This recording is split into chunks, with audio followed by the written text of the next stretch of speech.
கிறிஸ்துவுக்குள் அன்பானவர்களே, காலைதோறும் கர்த்தரின் வார்த்தை என்ற நிகழ்ச்சியின் மூலம் உங்களுக்கு வாழ்த்துதலையும் அன்பின் வணக்கத்தையும் நான் தெரிவித்துக் கொள்ளுகிறேன். இன்றைய நாளுக்கான தேவ வார்த்தையானது சங்கீதங்களின் புத்தகம் 84 5ஆம் வசனம். 84ஆம் சங்கீதம் 5ஆம் வசனம். உம்மிலே பலம் கொள்ளுகிற மனுஷனும் தங்கள் இருதயங்களில் செவ்வையான வழிகளை கொண்டிருக்கிறவர்களும் பாக்கியவான்கள். பாக்கியவான்கள் இருதயத்தில் செவ்வையான வழிகளை கொண்டிருக்கிறவர்கள் பாக்கியவான்கள் என்று இந்த பகுதியிலே நாம் பார்க்கிறோம். செவ்வையான வழி என்றால் சரியான வழி என்றும் நல்ல வழி என்றும் பொருள். தங்களுடைய இருதயத்தில் சரியான எண்ணங்களுடன் வாழ்பவர்கள் எவர்களோ அவர்களே தேவனால் சிநேகிக்கப்படுகிறவர்களும் தேவனுடைய ஆசீர்வாதங்களுக்கு சொந்தக்காரர்களும் ஆவார்கள் என்று வேதம் கூறுகிறது. 2 சாமுவேல் 13ஆம் அதிகாரத்தில் பார்க்கும்போது தாவீதின் குமாரனாகிய அம்னோன் என்பவன் தன்னுடைய இருதயத்தில் செம்மையான வழியை கொண்டிராமல் தவறான எண்ணங்களை உடையவனாய் இருந்தான் என்பதை அந்த பகுதியில் பார்க்கிறோம்.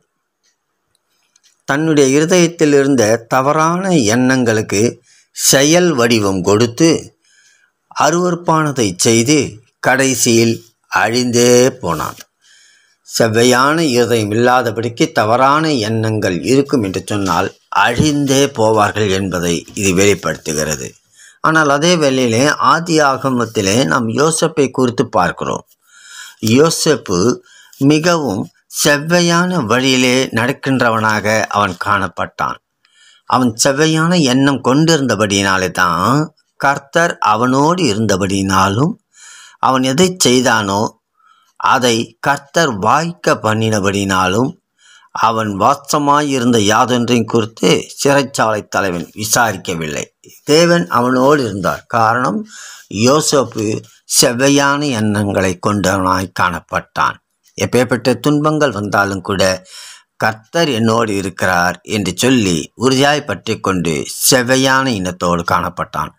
அதனால தான் அங்கே பாரு என்ன பண்ணுறாரு, நீ என் அரண்மனைக்கு அதிகாரியாய் இருப்பாய் என்று உயர்த்துகிறதை நாம் பார்க்க முடிகிறது.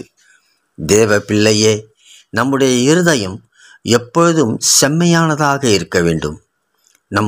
நம்முடைய இருதயத்தின் எண்ணங்களும் நம்முடைய செயல்களும் எப்பொழுதும் சரியானவைகளாக இருக்கும் பொழுது நாம் தேவனுக்கு பிரியமாய் காணப்படுவோம். அவருடைய ஆசீர்வாதங்களை பெற்றுக்கொண்டவர்களாகவும் நாம் இருக்க முடியும். நம்முடைய இருதயத்தில் செம்மையான வழியை எப்படி நம்மால் வைத்திருக்க முடியும்? தேவ வசனத்தின்படி அதற்கு கீழ்ப்படிந்து நாம் வாழும்போது, அடையாளங்களாக வெளிப்படுத்தும் போது மாத்திரமே நம்முடைய இருதயத்தின் எண்ணங்களும் நம்முடைய செயல்களும் செம்மையானவைகளாக இருக்கும். அப்பொழுது மட்டுமே நாம் தேவ ஆசீர்வாதங்களை சுதந்திரித்து கொள்ள முடியும்.